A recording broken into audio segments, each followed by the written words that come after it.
Hello friends, welcome to my channel Sai Kiran tutorial. నేను మీ Sai Kiran. Friends, ఇవాళ వీడియోలో నేను మీకు పిహెచ్పి స్టార్ట్ చేయబోతున్నాను. అంటే ఈ వీడియోలో నుంచి పిహెచ్పి స్టార్ట్ చేయబోతున్నాను ఫ్రెండ్స్. దానికోసం మనకంటూ సర్వర్ కావాలి కాబట్టి మనం ఈరోజు ఒక అప్లికేషన్ డౌన్లోడ్ చేయబోతున్నాం. XAMPP అనమాట దాని పేరు. అది యూజ్ చేసి మన సిస్టమ్ని సర్వర్గా యూజ్ చేయబోతున్నాం అనమాట. అంటే మనం పిహెచ్పి ఫైల్స్ని ఎగ్జిక్యూట్ చేసేటప్పుడు మన సిస్టమ్, మన లోకల్ సిస్టమ్ ఎందుకులేండి, మనం వాడుతున్న సిస్టమ్ని సర్వర్ కింద యూజ్ చేయబోతున్నాం. ఫ్రెండ్స్, ఇవాళ వీడియోలో టాపిక్ అర్థమైంది కదా? ఓకే. అలాగే ముందుగా ఈ వీడియో చూస్తున్నందుకు చాలా థ్యాంక్స్ ఫ్రెండ్స్.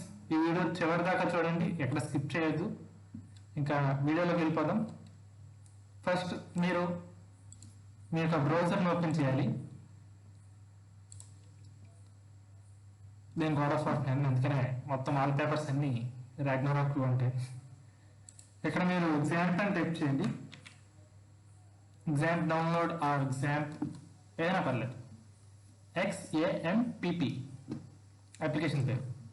దాని తర్వాత డౌన్లోడ్ XAMPPలోకి వెళ్ళండి. డౌన్లోడ్ మీద క్లిక్ చేసిన తర్వాత ఇలా ఒక పేజ్ లోడ్ అవుతుంది. ఇక్కడ మీరు చూస్తే ఈ అప్లికేషన్ అనేది డిఫరెంట్ ఆపరేటింగ్ సిస్టమ్స్కి అవైలబుల్గా ఉంది. విండోస్కి అవైలబుల్గా ఉంది, లినక్స్ అవైలబుల్గా ఉంది, అలాగే యాపిల్ ఓఎస్ కూడా అవైలబుల్గా ఉంది. యాపిల్ ఓఎస్ ఏమంటాం? యాపిల్ ఓఎస్ కదా. ఓకే. నేనైతే ప్రజెంట్ విండోస్లోని ఎలా ఇన్స్టాల్ చేయాలో చెప్పబోతున్నాను. విండోస్లోని ఎలా ఇన్స్టాల్ చేయాలి చెప్పాను కదా, మళ్ళీ ఎందుకు చెప్పాను. ఫ్రెండ్స్, ఇక్కడ చూస్తే లాస్ట్ 3 వెర్షన్స్ ఉన్నాయి. 7.2.3.33 కాదు, 2.33 నేను చెప్పాను. చూస్తున్నాను కదా, ఇక్కడ 7.2.33 ఉంది, అలాగే 2.2 వెర్షన్ ఉంది, 4.10 కూడా ఉంది. ఇప్పుడు నేను ఇక్కడ 4.10 డౌన్లోడ్ చేసుకోమని చెప్తాను, ఎందుకంటే అది కొంచెం లేటెస్ట్ వెర్షన్ కదా. 7.4.10 లేటెస్ట్ వెర్షన్ ఇప్పుడు డౌన్లోడ్ చేసుకుంటాం. ఇట్స్ మోర్ కాబట్టి దీని మీద క్లిక్ చేయండి. డౌన్లోడ్ మీద క్లిక్ చేసిన తర్వాత చూస్తే డౌన్లోడ్స్లోని ఫైల్ డౌన్లోడ్ అవ్వడం స్టార్ట్ అవుతుంది. నేను క్యాన్సిల్ చేస్తున్నాను, ఎందుకంటే నేను ఆల్రెడీ ఫైల్ డౌన్లోడ్ చేశాను. మళ్ళీ ఇంకోసారి డౌన్లోడ్ చేయడం అది కదా, మళ్ళీ ఇంకోసారి డౌన్లోడ్ చేయడం ఎందుకని. ఇక్కడ చూస్తే థ్యాంక్స్ మెసేజ్ వస్తుంది కాకుండా చెప్పాలంటే. ఓకే, డౌన్లోడ్ చేసింది మీరు మీ యొక్క డౌన్లోడ్స్లో చూడొచ్చు.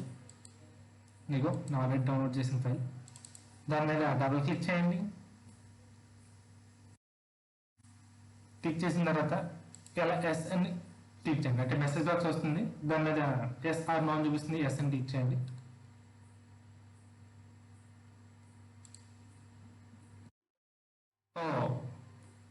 చిన్న పని ఉంది ఏంటంటే, ఇందాక నేను ఆల్రెడీ అంటే XAMPP ఆల్రెడీ ఇన్స్టాల్ చేశాను. నేను చిన్న వర్క్ కూడా చేశాను, కానీ నేను ఇన్స్టాల్ చేసినప్పుడు ఇక్కడ ఉన్న ఫైల్ తీయడం మర్చిపోయాను. కాబట్టి మళ్ళీ ఇన్స్టాల్ చేసి చూపిస్తాను.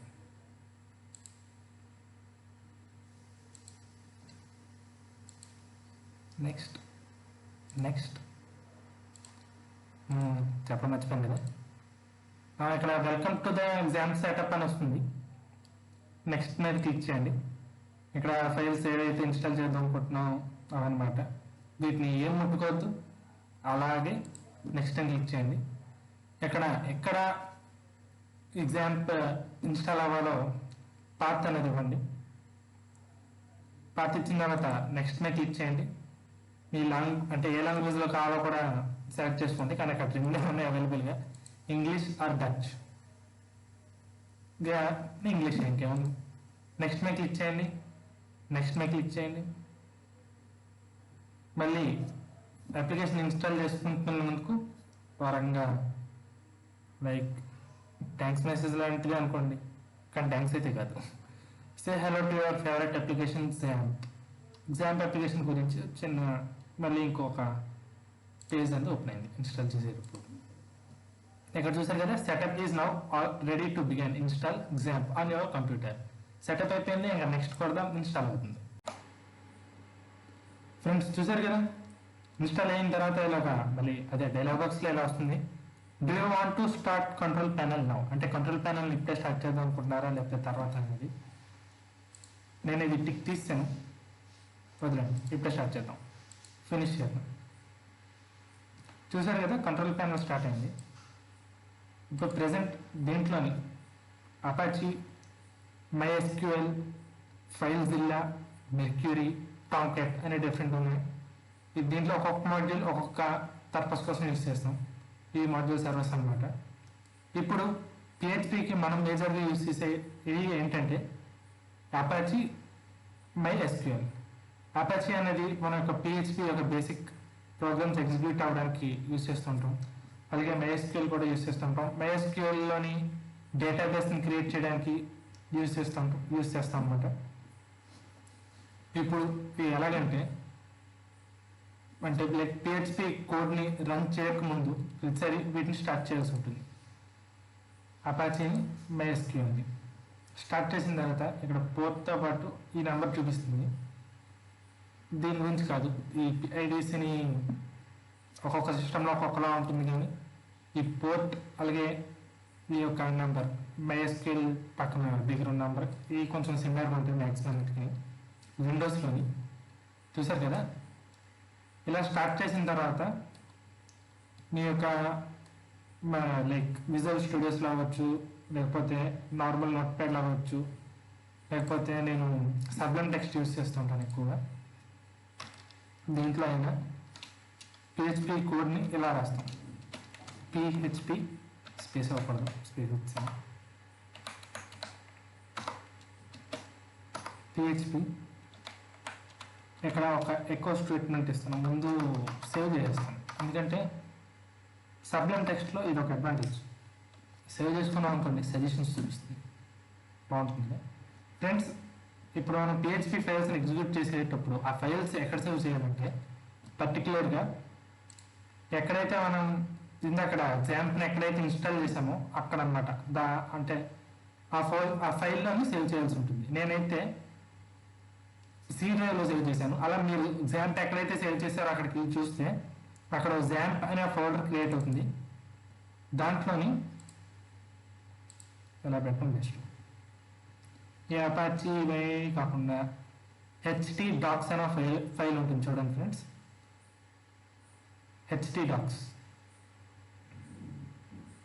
చూసారు కదా, దాని మీద క్లిక్ చేయండి. ఇలా వస్తుంది.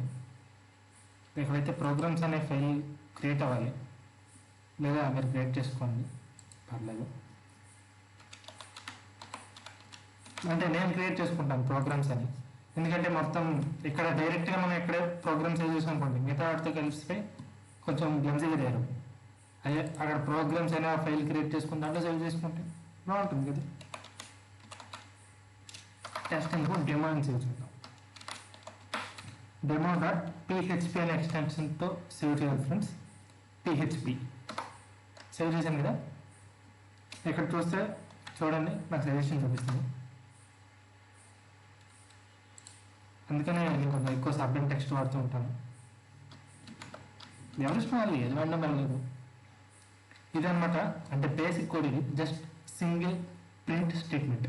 మనకి C లాంగ్వేజ్లోని ప్రింట్ అలాగే లైక్ ప్రింట్ఎఫ్ స్టేట్మెంట్స్ ఎలాగో C లాంగ్వేజ్లో కాదు ప్రింట్ఎఫ్.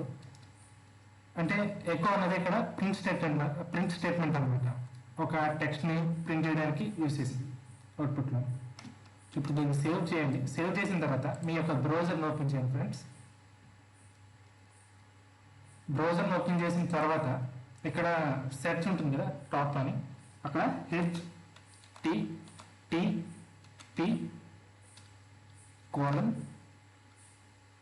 ఇది చాలా ఇంపార్టెంట్. కొంచెం ఇక్కడ మిస్టేక్ చేసినప్పుడు ఎర్రర్ చూపిస్తుంది అనమాట.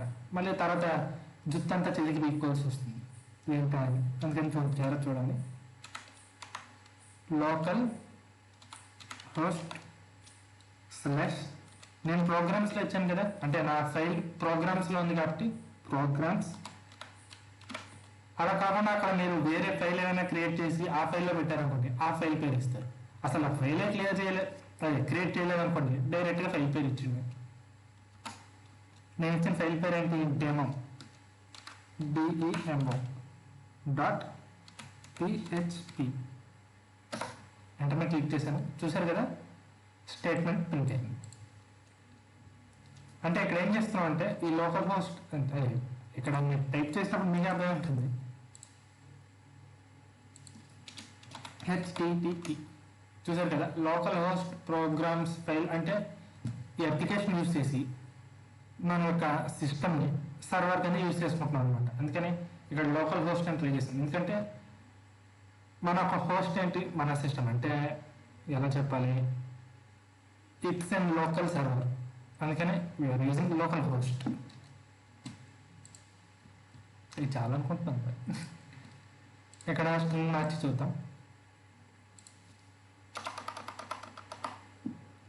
Like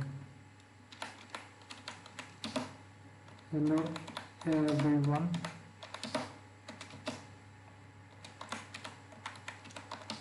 welcome to my channel.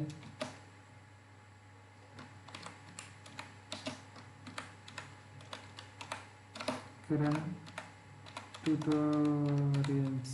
Spelling mistakes అన్ని టైప్ చేయలేదు కదా, స్పెల్లింగ్ మిస్టేక్స్ కానీ టైప్ చేయలేదు. ఓకే, సేవ్ చేశాను.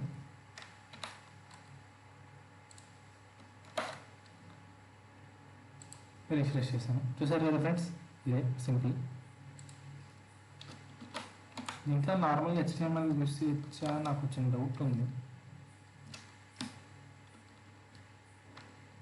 అది ఇప్పుడు క్లియర్ఫై చేసుకుంటాను. యా, HTML కమెంట్స్ కూడా దీంట్లో యూజ్ అవుతున్నాయి ఫ్రెండ్స్. మరి ప్లే చేస్తాను.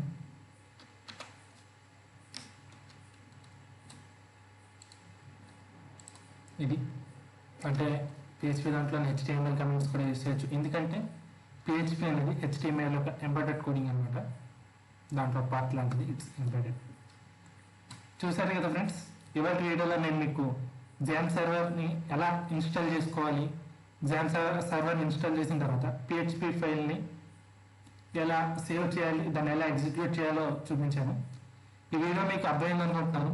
ఒకవేళ ఏవైనా అర్థం కాకపోయినా, ఏవైనా లైక్ ఎర్రర్స్ ఉంటే కామెంట్ చేయండి. అది నన్ను ఇంప్రూవ్ చేసుకోండి, నాకు చాలా బాగా ఉపయోగపడతాయి. థ్యాంక్ యూ ఫ్రెండ్స్, ఈ వీడియో చివరి దాకా చూసినందుకు. అలాగే ఈ వీడియోని లైక్ చేయడం, షేర్ చేయడం మర్చిపోకండి. సబ్స్క్రైబ్ టు మై ఛానల్ అది కూడా మర్చిపోకండి. అలాగే పక్కన ఉన్న గంట ఐకాన్, బెల్ ఐకాన్ని క్లిక్ చేయడం మాత్రం మర్చిపోకండి. Thank you friends, once again signing off your Sai Kiran.